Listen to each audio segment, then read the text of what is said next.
Hello everyone, my name is Shashank Shekhar. I am Master Teacher of Mathematics at Vedantu.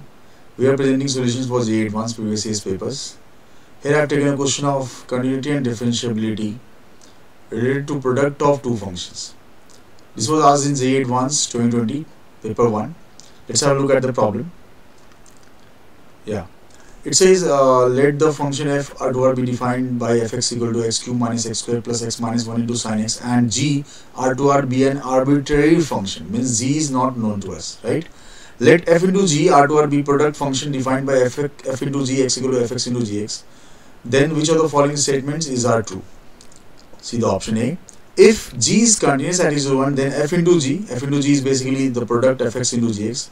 So if g is continuous at x equal to 1, then fx into gx is differentiable at x equal to 1. Okay, means fx into gx to be the requirement for fx into gx to be differentiable is only that g is continuous. Okay, we'll see. Option B. If f into g is differentiable at x equal to 1, then g is continuous at x equal to 1. It is basically the converse of the statement given in option A, isn't it? Option C. If g is differentiable at x equal to 1, then f into g is differentiable at x equal to 1. Option D. If f into g is differentiable at x equal to 1, then g is differentiable at x equal to 1. Option D is converse of the statement given in option C. Alright.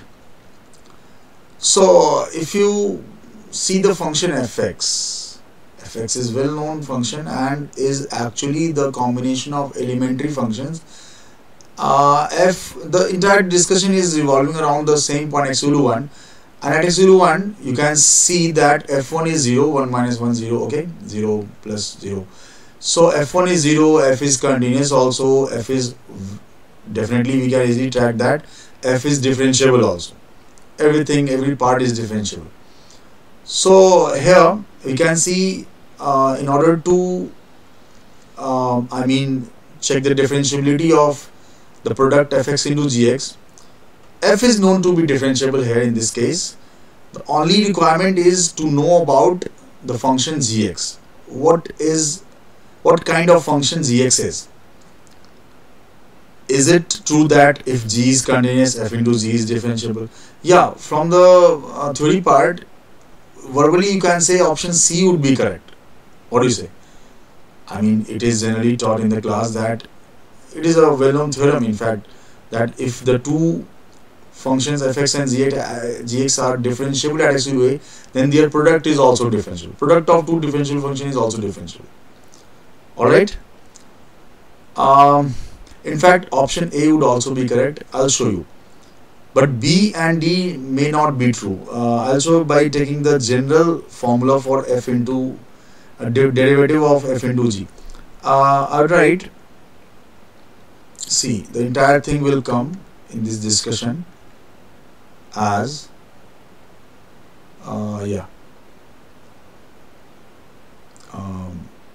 okay.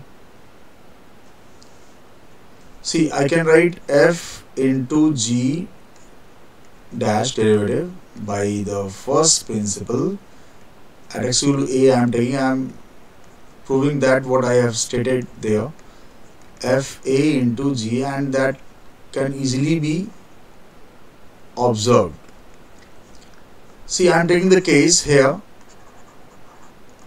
only considering those cases in which f a is 0, because in the question f1a was 0 and f dash a exists.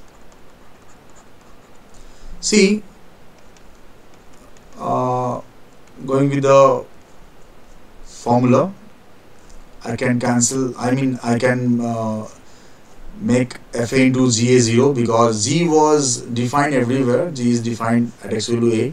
I am assuming Ga is defined. These are given with the question. So can I write fx as fx minus fa, because fa is 0 and I am dividing x minus a to this part only and into gx.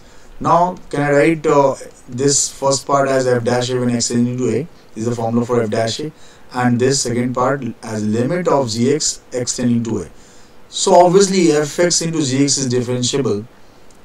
Given that f is differentiable, okay, the only requirement is that our function, unknown function gx, must be such that the limit of gx at x equal to a exists. So if limit of gx exists, our function fx into gx product function is going to be differentiable. So obviously, coming to the option A must be correct, because if g is continuous, limit would exist. Continuity confirms the existence of limit. So if g is continuous, that limit exists, f into g is differentiable. Option C is also correct. If g is differentiable, obviously it is continuous and that limit exists and function f into g is differentiable. Option B or D may not be correct, because the only requirement was existence of limit. The requirement was not the continuity of gx. Even if g is not continuous, f into g may be differentiable. The only requirement is existence of limit of gx. Okay, let's take an example.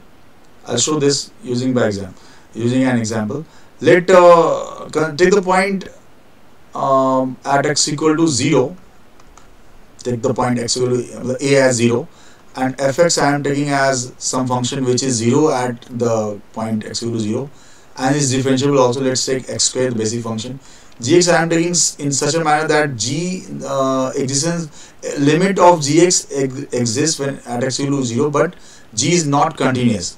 Like I can take the function sinum x, mod of sinum x, which is actually 0 when x is 0, but if I talk about the limit of gx extending to 0, it is 1. It is not matching with the value of g0, which was actually 0. And if I make the function f into g here, it is x square into mod of sinum x, right? And if you make the case when x is not 0, sinum x is mod sinum x is 1. So it is x square into 1. But when x is 0, it is x square into 0. That is 0, I mean. So finally, can I write x square, because x square is also 0 when x is 0.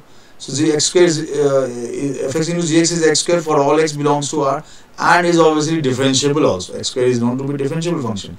So this example says that even if gx is not continuous at x equal to a, fx into gx is differentiable. The only requirement was f gx must be such that limit gx exists at x equal to a. So I hope you understood the solution, right? So option B or D may not be true. A and C are definitely going to be always correct. So A and C are the correct answers. Same thing I stated is given here as a theorem. You can refer this. Converse is not true. The second paragraph is written. And yeah. Method 2. Okay. This is provided with the function actually given fx. The solution is almost same. Yeah. I hope you understood the solution. Stay tuned for the next question. Yeah. And thank you. All right.